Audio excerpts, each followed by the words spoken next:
Hi friends, hi masters. ముందుగా అందరికీ నా యొక్క హృదయపూర్వక అభినందనలు, నమస్కారాలు తెలియజేస్తున్నాను. సో మనం స్వాధ్యాయం బుక్ రీడింగ్లో భాగంగా సాయి సచ్చరిత్ర జ్ఞానాన్ని తీసుకుంటున్నాం కదా. సో మనం ఈరోజు డే 7కి వచ్చేసాము. మరి సెక్షన్ స్టార్ట్ చేసుకునే ముందు చక్కగా ఒక 5 నిమిషాల పాటు ధ్యానం చేస్తూ సెక్షన్ కంటిన్యూ చేసుకుందాం మాస్టర్స్. ఓకే, మరి అందరూ సిద్ధంగా ఉన్నారు కదా. ఓకే, చక్కగా ఉన్న చోటనే స్థిరమైన సుఖ ఆసనంలో కూర్చోండి. వెన్నుపూసని నిటారుగా ఉంచండి. మీ 2 కళ్ళని కూడా క్లోజ్ చేసుకోండి. వేళ్ళల్లోకి వేళ్ళు పెట్టుకోండి. కాళ్ళు 2 క్రాస్ చేసుకోండి. దీర్ఘ శ్వాసను తీసుకోండి. నిదానంగా శ్వాసను బయటికి వదిలివేయండి. మరొక్కసారి దీర్ఘ శ్వాసను తీసుకోండి. నిదానంగా శ్వాసని బయటికి వదిలివేయండి. ఇంకొక్కసారి దీర్ఘ శ్వాసను తీసుకోండి. నిదానంగా శ్వాసను బయటికి వదిలివేయండి.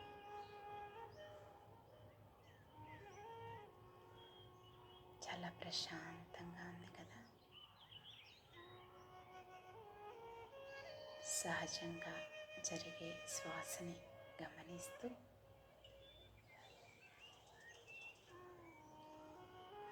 ఎరుకతో ఉంటూ శ్వాసతో అనుసంధానమవుతూ శ్వాసానుసంధానం, శ్వాస మీద ధ్యాస. ఈ కొన్ని క్షణాలు మీతో మీరు ఉంటూ అంతరంగంలోనికి ప్రయాణించండి.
మాస్టర్స్ నిదానంగా సహజ స్థితికి వస్తూ మీ రెండు చేతులను విడదీస్తూ మీ కంటి మీద పెట్టుకోండి.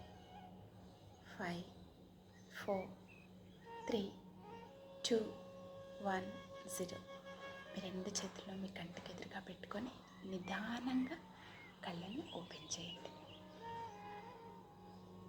ధ్యానం కంటిన్యూ చేసేవాళ్ళు చేస్తూ నాతో పాటు మీరు కూడా ఈ జ్ఞానాన్ని తీసుకోవాలని మనస్ఫూర్తిగా ఆశిస్తున్నాను. మరి ఇంకెందుకు ఆలస్యం, మొదలు పెట్టుకుందామా? ఓకే. ఓం శ్రీ సాయినాథాయ నమః. శ్రీ సాయి సచ్చరిత్రము 7వ అధ్యాయం. అద్భుత అవతారము, సాయిబాబా వైఖరి, బాబా యోగాభ్యాసములు, ధౌతి ఖండయోగము, బాబా సర్వాంతర్యామిత్వము, కారుణ్యము, కుష్ఠరోగ భక్తుని సేవ, కపర్టే కుమారుని ప్లేగు వ్యాధి, బాబా పండరి ప్రయాణం, వీటి గురించి తెలుసుకుందాం. మరి మొదటిగా అద్భుత అవతారం. సాయిబాబా హిందూ అన్నచో వారు మహమ్మదీయుని వలె కనిపించేడివారు. మహమ్మదీయుడనుకొన్నచో హిందూ మతాచార సంపన్నుడుగా కనిపించుచుండెను. ఆయన హిందువా లేక మహమ్మదీయుడా అన్న విషయము ఇదమిద్దముగా ఎవ్వరికీ తెలియదు. బాబా శాస్త్రోత్కముగా హిందువుల శ్రీరామనవమి ఉత్సవము జరుపుచుండెను. అదే కాలమందు మహమ్మదీయుల చందనోత్సవము జరుపుటకు అనుమతించెను. ఈ ఉత్సవ సమయమందు కుస్తీ పోటీలను ప్రోత్సహించుచుండువారు. గెలిచిన వారికి మంచి బహుమతులిచ్చేడివారు. గోకులాష్టమి నాడు గోకుల ఉత్సవము జరిపించుచుండెది. ఇదల్ ఫీతర్ పండుగ నాడు మహమ్మదీయులచే మసీదులో నమాజు చేయించేడివారు. మొహరము పండుగకు కొంతమంది మహమ్మదీయులు మసీదులో తాజియా లేదా తాబూతి నిలిపి కొన్ని దినములు దానిని అచ్చట నుంచి పిమ్మట గ్రామములో ఊరేగించెదమనిది. 4 దినముల వరకు మసీదులో తాబూతు నుంచుటకు బాబా సమ్మతించి 5వ నాడు నిస్సంకోచముగా దానిని తామే తీసివేసిరి. వారు మహమ్మదీయులన్నచో హిందువులకు వలె వారి చెవులు కుట్టుబడి ఉండెను. వారు హిందువులన్నచో సుంతిని ప్రోత్సహించేడివారు. బాబా హిందువైనచో మసీదునందేల ఉండును. మహమ్మదీయుడైనచో దునియను అగ్నిహోత్రము నేల వెలిగించి ఉండువారు. అది ఏ కాక తిరగలితో విసురుట, శంఖం ఊదుట, గంట వాయించుట, హోమము చేయుట, భజన, అన్న సంతర్పణ, ఆర్ఘ్యపాద్యములతో పూజలు మొదలగు మహమ్మదీయ మతమునకు అంగీకారము కాని విషయములు మసీదులో జరుగుచుండెను. వారు మహమ్మదీయులైనచో కర్మిష్ఠులగు సనాతనాచార పారాయణులైన బ్రాహ్మణులు వారి పాదములపై సాష్టాంగ నమస్కారములు ఎట్లు చేయుచుండేడివారు. వారి ఏ తెగవారని అడగబోయిన వారెల్లరూ వారిని సందర్శించిన వెంటనే మూగలగుచు పరవశించుచుండెరి. అందుచే సాయిబాబా హిందువో మహమ్మదీయుడో ఎవరూనూ సరిగ్గా నిర్ణయించలేకుంటిరి. ఇది ఒక వింత కాదు. ఎవరైతే సర్వమును త్యజించి భగవంతుని సర్వస్వ శరణాగతి మొనరించెదరో వారు దేవునితో నైక్యమైపోయెదరు. వారికి దేనితో సంబంధము కానీ భేద భావములు కానీ ఉండదు. వారికి జాతి మతములతో ఎట్టి సంబంధము లేదు. సాయిబాబా అట్టివారు. వారికి జాతులయందు వ్యక్తులయందు భేదము కనిపించకుండెను. పకీరులతో కలిసి బాబా మత్స్య మాంసములు భుజించుచుండెను. వారి భోజన పళ్ళెములో కుక్కలు మూతిపెట్టిను సగును వారు కారు. శ్రీ సాయి అవతారము విశిష్టమైనది, అద్భుతమైనది. నా పూర్వ సుకృతముచే వారి పాదముల చింత కూర్చును భాగ్యము లభించినది. వారి సాంగత్యము లభించుట నా అదృష్టము. వారి సన్నిధిలో నాకు కలిగిన ఆనంద ఉల్లాసముల్లో చెప్పనలవి కానివి. సాయిబాబా నిజముగా శుద్ధానంద చైతన్యమూర్తులు. నేను వారి గొప్పతనమును, విశిష్టతను పూర్తిగా వర్ణించలేను. ఎవరు వారి పాదములను నమ్మెదరో వారికి ఆత్మానుసంధానము కలుగును. సన్యాసులు, సాధకులు, ముముక్షువులు తదితరులు అనేక మంది సాయిబాబా వద్దకు వచ్చేడివారు. బాబా వారితో కలిసి నవ్వుచు, సంభాషించుచు, సంచరించుచున్నప్పటికీ వారి నాలుకపై అల్లా మాలేక్ అను మాట ఎప్పుడూ నాట్యమాడుచుండేడిది. వారికి వాద వివాదములు కానీ, చర్చలు కానీ ఇష్టము లేదు. అప్పుడప్పుడు కోపము వహించినప్పటికీ వారెల్లప్పుడూ శాంతముగాను, సంయముతోనూ ఉండేడివారు. ఎల్లప్పుడూ పరిపూర్ణ వేదాంత తత్వమును బోధించుచుండువారు. ఆఖరు వరకు బాబా ఎవరో ఎవరికీ తెలియనే లేదు. వారు ప్రభువులను, భిక్షుకులను ఒకే రీతిగా ఆదరించిరి. అందరి అంతరంగముల యందుగల రహస్యములన్నీయు బాబా ఎరిగేడివారు. బాబా ఆ రహస్యములను వెళ్ళిబుచ్చగానే అందరూ ఆశ్చర్యమగ్నులగుచుంటిరి. వారు సర్వజ్ఞులైనప్పటికీ ఏమియో తెలియని వాని వలె నటించుచుండిరి. సన్మానములన్నచో వారికి ఏమాత్రమూ ఇష్టము లేదు. సాయిబాబా నైజమట్టిది. మానవ దేహముతో సంచరించుచున్నప్పటికీ వారి చర్యలను బట్టి చూడ వారు సాక్షాత్తు భగవంతుడనియు చెప్పవలెను. వారిని చూచిన వారందరూ వారు షిరిడీలో వెలసిన భగవంతుడనియే అనుకొనిచుండిరి. అట్టి వట్టి మూర్ఖుడనైన నేను బాబా మహిమలను ఎట్లు వర్ణించగలను? సాయిబాబా వైఖరి. షిరిడీ గ్రామములోనున్న శని, గణపతి, పార్వతి, శంకర, గ్రామదేవత, మారుతి మొదలగు దేవాలయాలన్నింటినీ తాత్యాపాటీలు ద్వారా బాబా మరమ్మత్తు చేయించెను. వారి దానగుణము ఎనదగినది. దక్షిణ రూపముగా వసూలు అయిన పైకమునంతయు ఒక్కొక్కరికి రోజు ఒక్క ఇంటికి 50 రూపాయలు, 20, 15ల చొప్పున ఇచ్చవచ్చినట్లు పంచిపెట్టేడివారు. బాబాను దర్శించిన మాత్రమున ప్రజలు శుభములు పొందేవారు. రోగులు ఆరోగ్యవంతులగుచుండిరి. దుర్మార్గులు సన్మార్గులుగా మారుచుండిరి.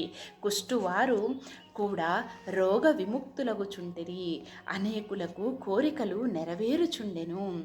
ఎటువంటి మందులు పసరలతో పని లేకుండా గుడ్డివారికి దృష్టి వచ్చుచుండెను.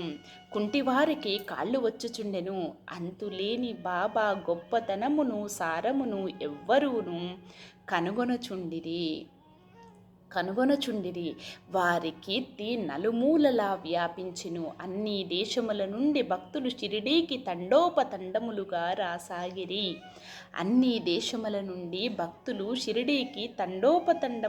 రాసాగిరి. బాబా ఎల్లప్పుడూ దునికెదురుగా ధ్యానమగ్నులై కూర్చునేడివారు. ఒక్కొక్కప్పుడు మలమూత్ర విసర్జన కూడా అక్కడే చేసేవారు. ఒక్కొక్కప్పుడు స్నానము చేసేవారు. మరొకప్పుడు స్నానం లేకుండా ఉండేవారు. తొలి దినములలో బాబా తెల్లటి తలపాక, శుభ్రమైన దోవతి చొక్కా ధరించేవారు. మొదటి రోజులలో వారు వైద్యం చేసేవారు. గ్రామములలో రోగాలను పరీక్షించి ఔషధములు ఇచ్చేడివారు. వారి చేతితో నిచ్చిన మందులు అద్భుతముగా పనిచేయుచుండేడివి. వారికి గొప్ప హకీం అంటే వైద్యుడు అని పేరు వచ్చెను. ఈ సందర్భంలో ఒక ఆసక్తికరమైన సంఘటనను చెప్పవలేను. ఒక భక్తునికి కండ్లు వాచి మిక్కిలి ఎర్రబడెను. షిరిడీలో వైద్యుడు దొరకలేదు. ఇతరుల భక్తులు అతనిని బాబా వద్దకు కొనిపోయిరి. సామాన్యముగా అట్టి రోగులకు అంజనములు, ఆవు పాలు, కర్పూరముతో చేసిన ఔషధములు వైద్యులు ఉపయోగించెదరు. కానీ బాబా చేసిన చికిత్స విలక్షణమైనది. నల్ల జీడి గింజలను నూరి 2 మాత్రలుగా చేసి ఒక్కొక్క కంటిలో ఒక్కొక్క దానిని పెట్టి గుడ్డతో కట్టిరి. మరుసటి దినము ఆ కండ్లను విప్పి నీళ్లను ధారగా పోసిరి. కండ్లలో నుంచి పుసి తగ్గి కంటిపాపలు తెల్లబడి శుభ్రమయ్యను. నల్లజీడి పిక్కలను నూరి కండ్లలో పెట్టినను సున్నితమైన కండ్లు మండనే లేదు. అటువంటి విచిత్రములు అనేకములు కలవు. కానీ అందు ఇది ఒకటి మాత్రమే చెప్పబడినది. బాబా యోగాభ్యాసములు. సాయిబాబాకు సకల యోగ ప్రక్రియలు తెలిసియుండును. దౌతి, ఖండయోగము, సమాధి మున్నగు షడ్విధాయోగ ప్రక్రియల యందు బాబా ఆరితేరిన వారు. అందులో 2 మాత్రమే ఇక్కడ వర్ణింపబడినవి. దౌతి. మసీదుకు చాలా దూరమున ఒక మర్రి చెట్టు కలదు. అక్కడ ఒక బావి కలదు. ప్రతి 3 రోజులకొకసారి బాబా అచ్చటకు పోయి ముఖ ప్రక్షాళనమును, స్నానమును చేయుచుండెను. ఆ సమయములో బాబా తన ప్రేవులను బయటకి వెడలక్రక్కి వాటిని నీటితో శుభ్రపరచి పక్కనున్న నేరేడు చెట్టుపై ఆరవేయుట షిరిడీలోని కొందరు కళ్ళారా చూసి చెప్పిరి.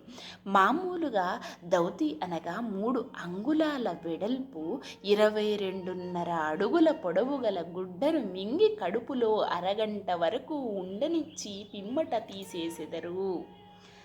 కానీ బాబా చేసిన దౌతి చాలా విశిష్టము, అసాధారణమైనది. ఖండయోగము. బాబా తన శరీర అవయవములు అన్నీ వేరు చేసి మసీదునందు వేరువేరు స్థలములలో విడిచిపెట్టువారు. ఒకానొక పెద్ద మనిషి మసీదుకు పోయి బాబా అవయవములు వేరు స్థలముల యందు పడియుండుట చూసి భయకంపితుడై బాబాను ఎవరో కూని చేసినారనుకొని గ్రామ మునసబు వద్దకు పోయి ఫిర్యాదు చేయ నిశ్చయించుకొనెను. కానీ మొట్టమొదట ఫిర్యాదు చేసిన వానికి ఆ విషయము కూర్చి కొంచెమైనను తెలిసియుండునని తననే అనుమానించెదరని భయపడి ఊరుకునెను. మరుసటి దినము అతడు మసీదుకు పోగా బాబా ఎప్పటి వలె హాయిగా కూర్చుని ఉండుట చూచి ఆశ్చర్యపడెను. ముందు దినము తాను చూచినదంతయు భ్రాంతి అనుకునెను. చిరుప్రాయము నుండి బాబా వివిధ యోగ ప్రక్రియలు చేయుచుండెను. వారి యోగస్థితి ఎవ్వరికీని అంతుపట్టనిది. రోగుల వద్ద నుండి డబ్బు పుచ్చుకొనక ఉచితముగా చికిత్స చేయుచుండిరి. ఎందరో పేదలు వ్యధార్థులు వారి అనుగ్రహము వల్ల స్వస్థత పొందిరి. నిస్వార్థముగా వారు చేయు సత్కార్యముల వల్లనే వారికి గొప్ప కీర్తి వచ్చును. బాబా తన సొంతము కొరకు ఏమీ చెయ్యక ఇతరుల మేలు కొరకు ఎల్లప్పుడూ పాటుపడేవారు. ఒక్కొక్కప్పుడు ఇతరుల వ్యాధిని తమపై వేసుకుని ఆ బాధను తను అనుభవించేవారు.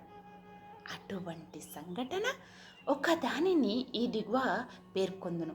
దీనిని బట్టి బాబా యొక్క సర్వజ్ఞత, దయాత్త హృదయము విదితమగును. బాబా సర్వాంతర్యామిత్వము, కారుణ్యము. 1910వ సంవత్సరము ఘన త్రయోదశి నాడు అనగా దీపావళి పండగ ముందు రోజున బాబా దుని వద్ద కూర్చుండి చలి కొనుచు దునిలో కట్టెలు వేయుచుండెను. దుని బాగుగా మండుచుండెను. కొంతసేపైన తరువాత హఠాత్తుగా కట్టెలకు మారు తన చేతులని దునిలో పెట్టి నిశ్చలముగా ఉండిపోయిరి. మంటలకు చెయ్యి కాలిపోయెను. మాధవుడనే నౌకరు నౌకరును మాధవరావు దేశపాండేయు దీనిని చూచి వెంటనే బాబా వైపుకు పరుగీడిరి. మాధవరావు దేశపాండే బాబా నడుమును పట్టుకుని బలముగా వెనుకకి లాగెను. దేవా, ఇట్లేలా చేసిద్రని అడిగిరి. బాబా బాహ్యస్మృతి తెచ్చుకుని, ఇక్కడకు చాలా దూరములో ఒక కమ్మరి స్త్రీ తన బిడ్డను ఒడిలో నుంచుకొని కొలిమినూదుచుండెను. అంతలో ఆమె భర్త పిలిచెను. తన ఒడిలో బిడ్డ ఉన్న సంగతి మరిచి ఆమె తొందరగా లేచెను. బిడ్డ మండుచున్న కొలిమిలో పడెను. వెంటనే నా చేతిని కొలిమిలోనికి దూర్చి ఆ బిడ్డను రక్షించి తిని. నా చేయి కాలితే కాలినది, అది నాకంత బాధాకరము కాదు. కానీ బిడ్డ రక్షింపబడినను విషయము నాకు ఆనందము కలగ చేయుచున్నది అని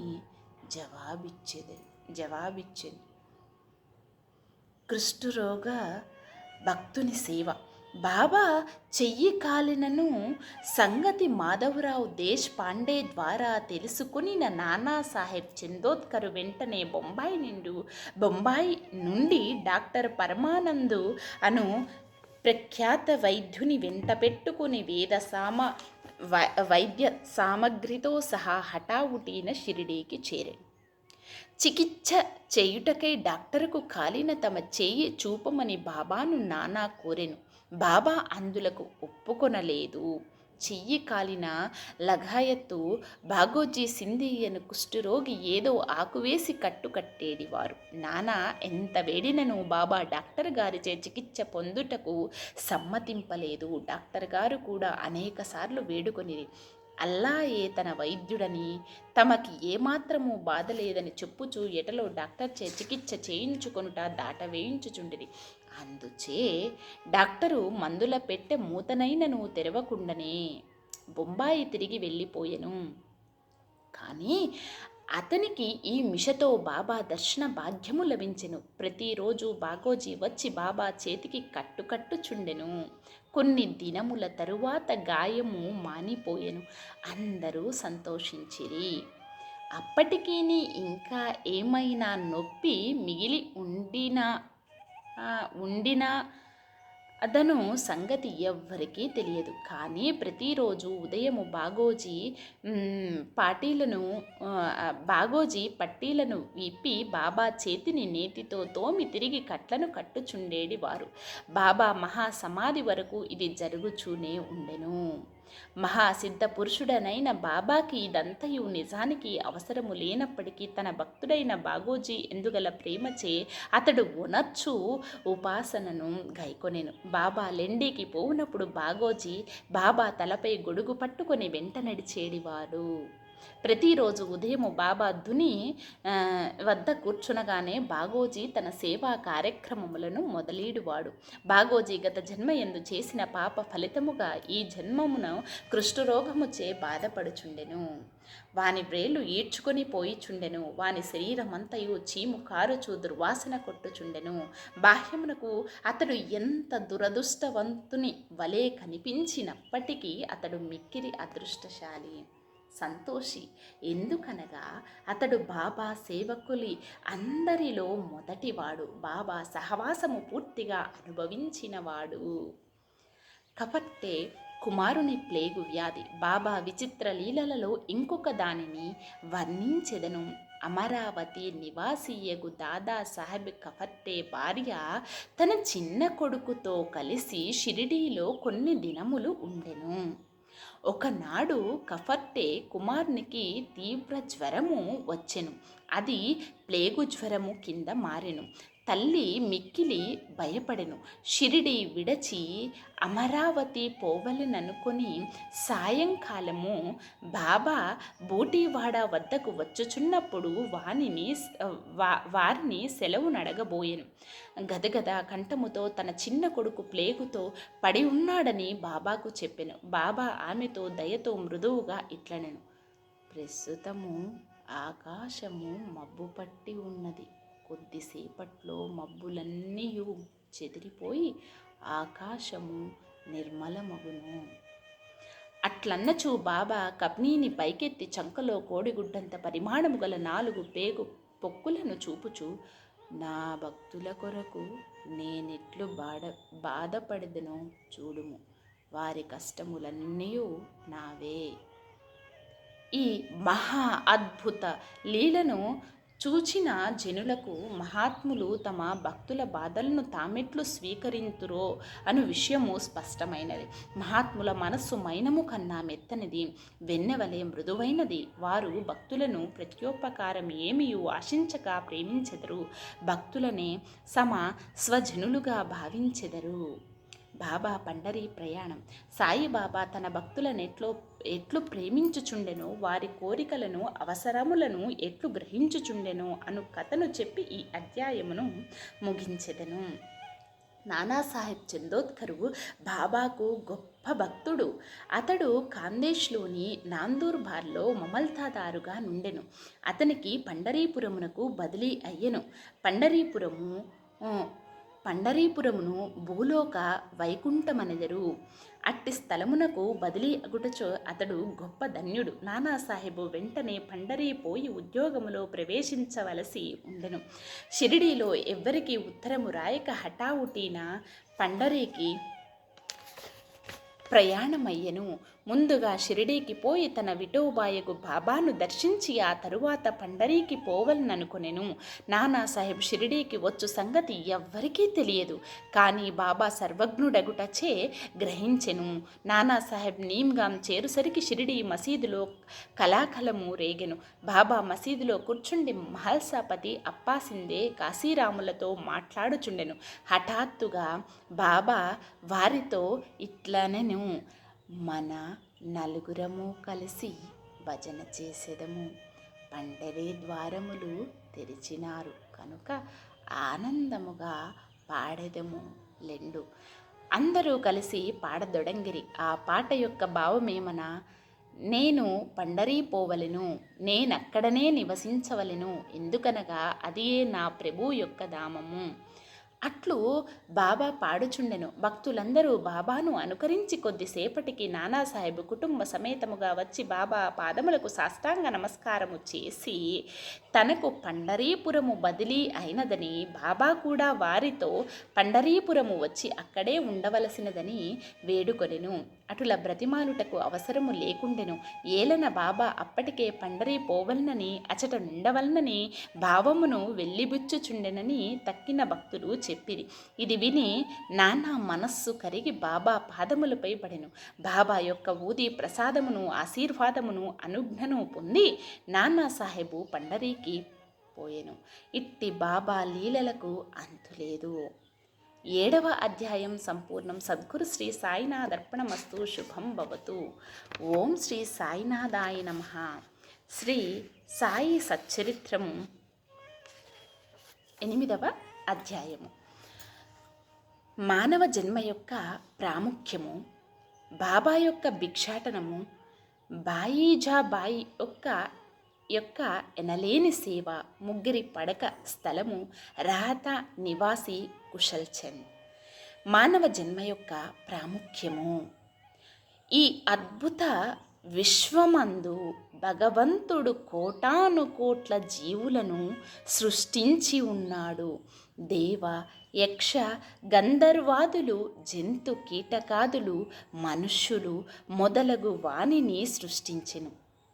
స్వర్గము, నరకము, భూమి, మహాసముద్రము, ఆకాశమునందు నివసించు జీవకోటి అంతయు సృష్టించెను. వీరిలో ఎవరి పుణ్యము ఎక్కువగునో వారు స్వర్గమునకు పోయి వారి పుణ్యఫలము అనుభవించిన పిమ్మట త్రోసివేయబడుదురు. ఎవరి పాపము ఎక్కువగునో వారు నరకమునకు పోదురు. అచుట వారు పాపములకు తగినట్లు బాధలను పొందెదురు. పాప పుణ్యములు సమానమగునప్పుడు భూమిపై మానవులుగా జన్మించి మోక్ష సాధనమునకై అవకాశముగాంచెదరు. వారి పాప పుణ్యములు నిష్క్రమించునప్పుడు వారికి మోక్షము కలుగును. వేయేల మోక్షము కానీ పుట్టుక కానీ వారు చేసుకొనిన కర్మపై ఆధారపడి ఉండును. మానవ శరీరము యొక్క ప్రత్యేక విలువ. జీవకోటి అంతటికీ ఆహారము, నిద్ర, భయము, సంభోగము సామాన్యము. మానవునికి ఇవి కాక మరొక ప్రజ్ఞ గలదు, అది ఏ జ్ఞానము. దీని సహాయముననే మానవుడు భగవత్ సాక్షాత్కారమును పొందగలడు. ఇంకే జన్మయందునూ దీనికి అవకాశము లేదు. ఈ కారణము చేతనే దేవతల సైతము మానవ జన్మను ఈర్ష్యతో చూసెదరు. వారు కూడా భూమిపై మానవ జన్మమెత్తి మోక్షమును సాధించవలెనని కోరెదరు.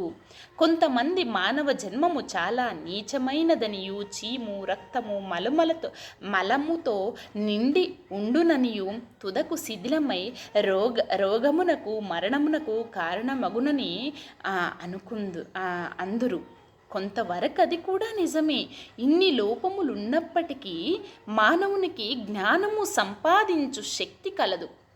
శరీరము ఉండుట చేతనే మానవుడు తన దేహము యొక్క జగత్తు యొక్క అనిత్యత్వమును గ్రహించి ఇంద్రియ సుఖముల పట్ల విరక్తి పొంది నిత్యానిత్య వివేకముతో కడకు భగవత్ సాక్షాత్కారమును పొందుచున్నాడు. శరీరము మలబు ఇష్టమైనదని నిరాకరించినచో మోక్షమును సంపాదించు అవకాశము పోగొట్టుకొనిదరు. దేహమును ముద్దుగా పెంచి విషయ సుఖములకు మరిగినచో నరకమును బడెదము. ఉచిత మార్గమే మన దేహము నశ్రద్ధ చెయ్యకూడదు. దానిని లోలత్వముతో పోషింపనూ కూడదు. తగు జాగ్రత్త మాత్రమే తీసుకొనవలను. గుర్రపు రౌతు తమ గమ్య స్థానమును చేరు వరకు గుర్రమును ఎంత జాగ్రత్తతో చూచుకొనునో అంత జాగ్రత్త మాత్రమే తీసుకొనవలను. ఈ శరీరమునకు మోక్ష సాధనము లేక ఆత్మ సాక్షాత్కారము కొరకు ఈ శరీరమును మోక్ష సాధన లేక ఆత్మ సాక్షాత్కారము కొరకు వినియోగించవలను. ఇది ఏ జీవుని పరమావధి అయి ఉండవలెను. భగవంతుడు అనేక జీవులను సృష్టించినప్పటికీ అతడు సంతృష్టి కలగలేదట.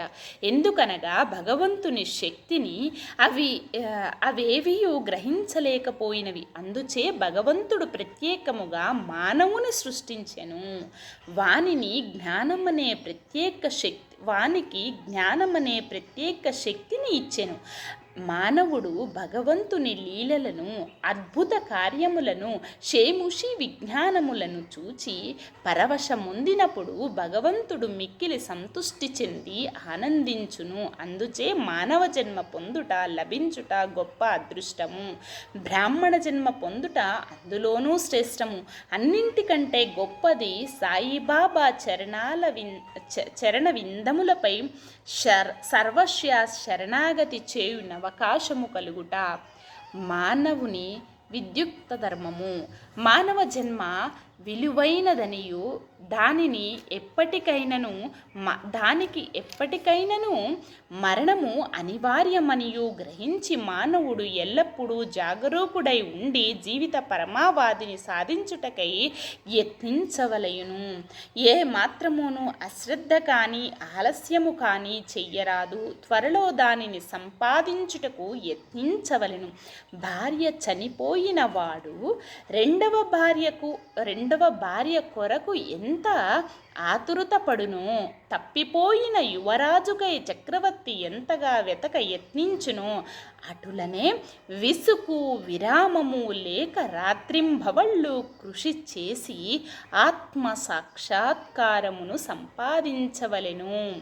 బద్ధకమును, అలసతను, కునుకుపాట్లను దూరమొనరించి అహోరాత్రములు ఆత్మయందే ధ్యానము నిలుపవలెను. ఈ మాత్రము చెయ్యలేనిచో మనము పశుప్రాయములమగుదుము. తక్షణ కర్తవ్యము. మన ధ్యేయము సత్వరము ఫలించు మార్గమేదన వెంటనే భగవత్ సాక్షాత్కారము పొందిన సద్గురువు వద్దకేగుట.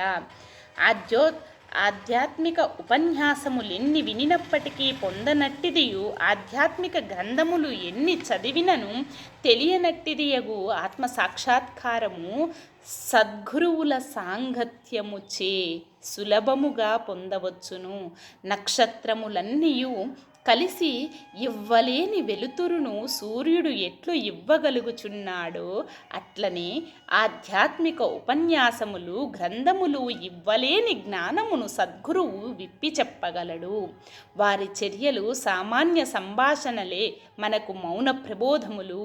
శాంతి, క్షమ, వైరాగ్యము, దానము, ధర్మము, మనోదేహములను స్వాధీనమందుంచుకొనుట, అహంకారము లేకుండుట మొదలగు శుభ లక్షణములను వారి ఆచరణలో చూచి భక్తులు నేర్చుకుందురు. వారి పావన చరితములు భక్తుల మనములకు ప్రబోధము కలుగచేసి వారికి పరమార్థికముగా ఉద్ధరించును. సాయిబాబా అట్టి మహాపురుషుడు, సద్గురువు. బాబా సామాన్య పకీరు వరే సంచరించుచున్నప్పటికీ వారెప్పుడూనూ ఆత్మానుసంధానమునందే నిమగ్నులగుచుండిరి. దైవభక్తి గల పవిత్ర హృదయములు వారికి సదా ప్రీతిపాత్రులు. వారు సుఖములకు ఉప్పొంగువారు కారు, కష్టముల వలన కృంగిపోవువారు కారు. రాజైనను నిరుపేదైనను వారికి సమానమే. తమ దృష్టి మాత్రమునను ముష్టివాణిని చక్రవర్తిని చెయ్యగల శక్తి ఉన్నప్పటికీ బాబా ఇంటింటికి తిరిగి భిక్షనెత్తేడివారు.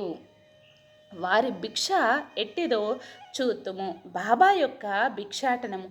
షిరిడి జనులు పుణ్యాత్ములు. ఎందుకనగా వారి ఇండ్ల ఎదుటనే కదా బాబా భిక్షకుని వలె నిలిచి, అమ్మా రొట్టె ముక్క పెట్టుడనుచు దానిని అందుకొనుటచే చెయ్యి చాచేడివారు. చేత ఒక రేకు డబ్బా పట్టుకొని భుజానికి ఒక గుడ్డజోల తగిలించుకొని భిక్షాటనముకు పోయేడివారు. బాబా కొన్ని ఇండ్లకు మాత్రమే భిక్షకు పోయేడివారు. పులుసు, మజ్జిగ వంటి ద్రవ పదార్థములు, కూరలు మొదలగునవి రేకు డబ్బాలో పోసుకొనేడివారు. అన్నము, రొట్టెలు మొదలగునవి జోలెలో వేయించుకునేడివారు. బాబాకు రుచి అనునది లేదు. వారు జీహ్వను స్వాధీనమందు ఉంచుకొనిరి. కానా ఇన్ని పదార్థములను రేకుడబ్బాలోను జోలెలో అన్ని పదార్థములను రేకుడబ్బాలోను జోలెలోను వేసుకొనేడివారు. అన్ని పదార్థములను ఒకేసారి కలిపివేసి భుజించి సంతృష్టి చెందేవారు. పదార్థముల రుచిని పాటించేవారు కాదు. వారి నాలుకకు రుచి అనున్నది లేనట్లు కనిపించుచు ఉండెను. బాబా భిక్షకు ఒక పద్ధతి కాలనియమము లేకుండెను. ఒక్కొక్క దినము కొన్ని ఇండ్ల వద్ద మాత్రమే భిక్ష చేసేడివారు. ఒక్కొక్కసారి 12 సార్లు కూడా భిక్షకు వెళ్ళేడివారు. భిక్షలో దొరికిన పదార్థములన్నింటినీ ఒక మట్టి పాత్రలో వేసేవారు. దానిని కుక్కలు, పిల్లులు, కాకులు విచ్చలవిడిగా తినుచుండేడివి. వాటిని తరిమేవారు కారు. మసీదు తుడిచి శుభ్రము చేయు శ్రీ 10-12 రొట్టె ముక్కలను నిరాటంకముగా తీసుకొనుచుండేది. కుక్కలను, పిల్లులను కూడా కలలో సైతము అడ్డు పెట్టని వారు ఆకలితోనున్న పేదల ఆహారమునకు అడ్డు చెప్పుదురా? ఫకీరు పదవియే నిజమైన మహారాజు పదవి అని, అది ఏ శాశ్వతమని, మామూలు సిరి సంపదలు క్షణ భంగురాలని బాబా అనుచుండేడివారు. ఆ పావన చరిత్రి జీవితము వంటి జీవితమే కదా మిగులు ధన్యమైనది. మొదట షిరిడీ ప్రజలు బాబానొక పిచ్చి ఫకీరని భావించి అటులనే పిలిచేడివారు. భోజనోపాధికై రొట్టె ముక్కలకై గ్రామంలో భిక్షనెత్తి పొట్టపోసుకొనేడి పేద ఫకీరన్నా ఎవరికి గౌరవమేముండును? కానీ ఈ ఫకీరు పరమ విశాల హృదయుడు, ఉదారుడు, ధనాపేక్ష లెస్స మాత్రము లేని నిరాసక్తుడు. బాహ్య దృష్టికి వారు చంచలునిగాను స్థిరత్వము లేనివారుగాను కనిపించినను లోనవారు స్థిరచిత్తులు. వారి చర్యలు అంతుపట్టనివి. ఆ గ్రామములో కూడా బాబాను ఒక గొప్ప మహాత్మునిగా గుర్తించి సేవించిన ధన్యజీవులు కొద్దిమంది కలరు. అట్టి వారిలోనొకరి వృత్తాంతం ఇక్కడ చెప్పబోవుచున్నాను. బాయీజా బాయి యొక్క ఎనలేని సేవ. తాత్యాకోతే పాటీలు తల్లి పేరు బాయీజా బాయి.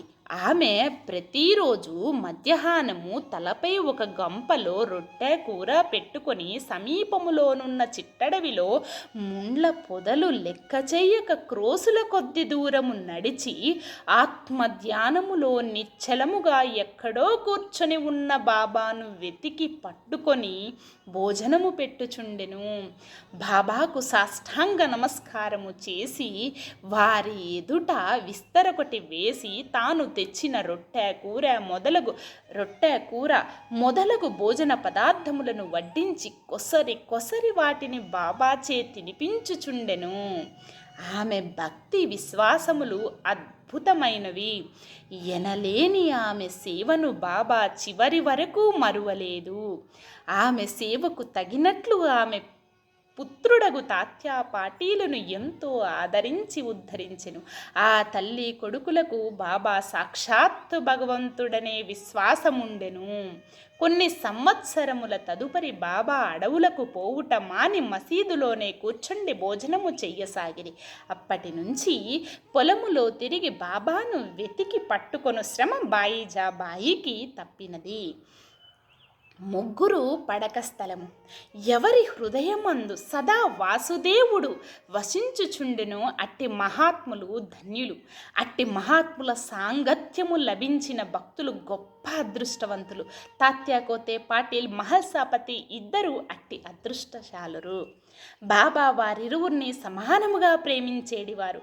బాబా వారిరువురితో కలిసి మసీదులో తమ తలలను తూర్పు పడమర ఉత్తరముల వైపు చేసి మధ్యలో ఒకరి కాళ్ళు ఒకరికి తగులునట్లు పండుకునేడివారు.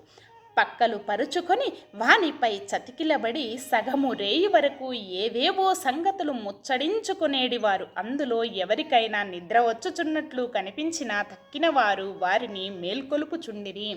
తాత్య పండుకొని గుర్రు పెట్టినచో బాబా వానిని అటు ఇటు ఊపి వాని శిరస్సును గట్టిగా నొక్కుచుండెను.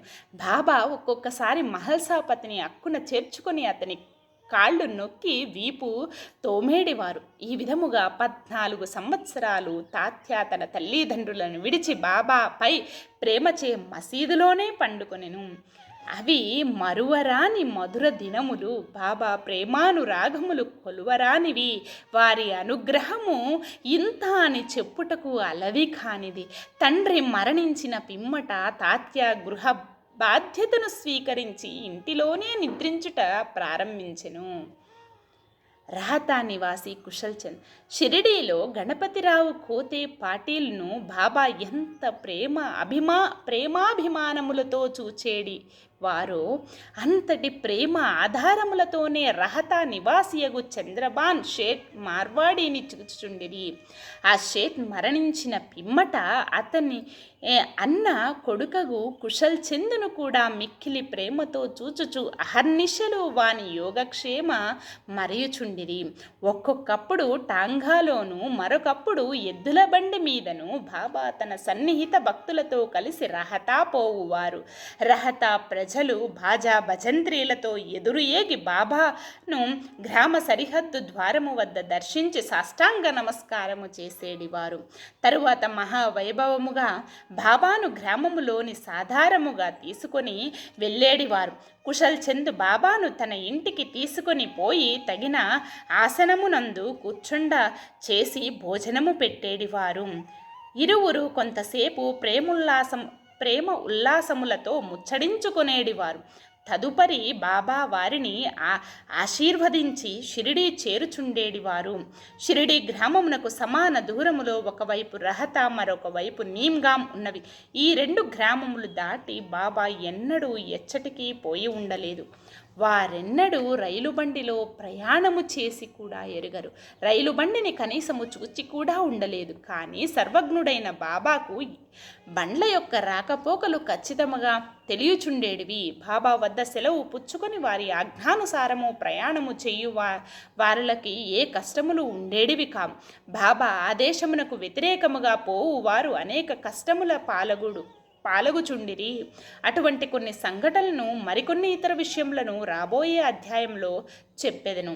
8వ అధ్యాయము సంపూర్ణం. సద్గురు శ్రీ సాయినాథ్ అర్పణమస్తు. శుభం భవతు. ఓం శ్రీ సాయినాథాయ నమః. Okay masters.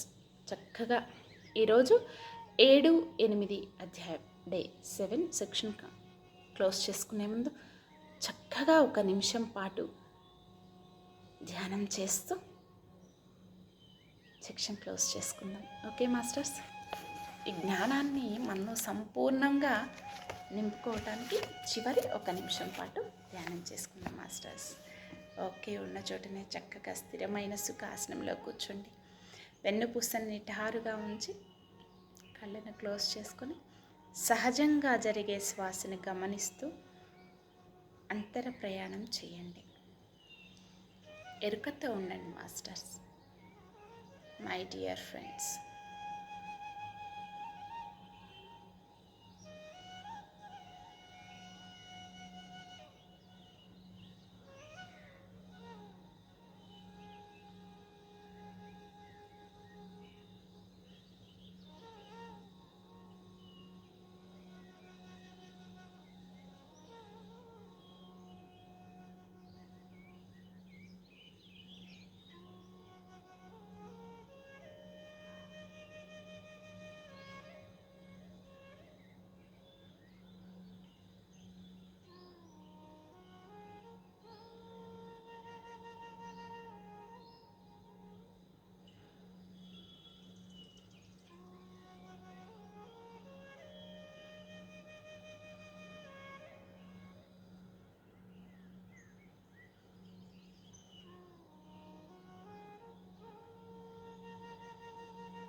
ఓకే మాస్టర్స్, నిదానంగా సహజ స్థితికి వస్తూ మీ 2 చేతులను విడదీస్తూ మీ కంటి మీద పెట్టుకోండి.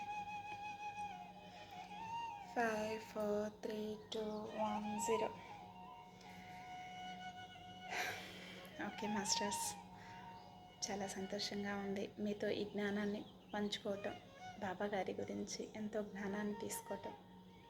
నాతో పాటు మీరు కూడా ఈ జ్ఞానాన్ని చక్కగా సంపూర్ణంగా తీసుకోవాలని ఆశిస్తూ మీ మీనా. చాలా చాలా బాగుంది.